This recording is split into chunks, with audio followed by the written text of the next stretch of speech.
नमस्कार, मी ॲडव्होकेट विशाल मोहिते, जिल्हाध्यक्ष भारतीय जनता पार्टी किसान मोर्चा सांगली जिल्हा ग्रामीण।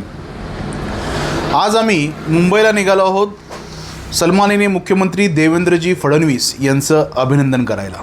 आपल्याला माहिती आहे की देवेंद्रजी फडणवीस यांनी कर्जमाफीची जी घोषणा केली ती अक्षरशः कर्जमुक्तीकडे शेतकऱ्यांना नेण्याची घोषणा होती।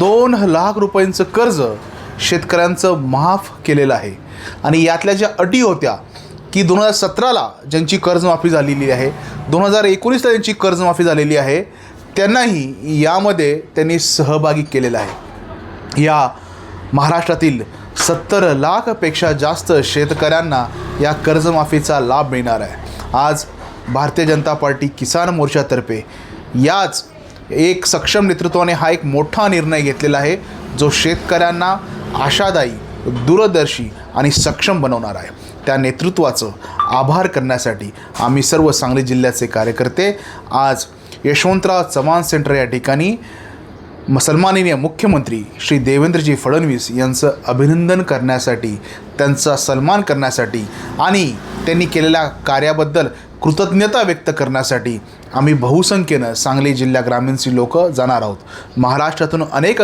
शेतकरीसुद्धा त्या ठिकाणी येणार आहेत, देवाभाऊंचा सन्मान करणार आहे। मला वाटतं आपण ही कर्जमुक्तीची जी घोषणा राज्य सरकारने केली ती जास्तीत जास्त लोकांपर्यंत पोचवायची, लाभ फार मोठ्या प्रमाणात मिळणार आहे आणि यातून खऱ्या अर्थानं जे भाजप सरकारचं धोरण आहे, शेतकरी हा प्रत्येक गोष्टीचा केंद्रबिंदू आहे, हाच केंद्रबिंदू म्हणून ही मोठ्या प्रमाणात कर्जमुक्ती करण्यात आलेली आहे।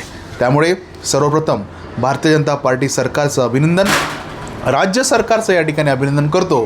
त्यांनी अतिशय चांगल्या प्रकारे आणि त्यातल्या ज्या अटी होत्या, त्रुटी होत्या, त्या सगळ्या काढून चांगल्या प्रकारची कर्जमुक्ती या ठिकाणी करण्यात आली आणि जो निकष होता की 2 लाखाच्या वरती कर्ज असेल तर ती कर्ज माफी त्याला मिळणार नाही, परंतु तो निकषही शिथिल करण्यात आला किंवा ज्यांचे हप्ते काही कारणामुळे 2-3 हप्ते रखडले, म्हणजे ते कंटिन्यू नाही आहेत, चालू कर्ज नाही आहेत, अशांना जो प्रोत्साहन मिळण्यास अडचण होत होती, ते प्रोत्साहनपर जी रक्कम आहे ती मिळण्यात ही अडचण दूर झालेली आहे।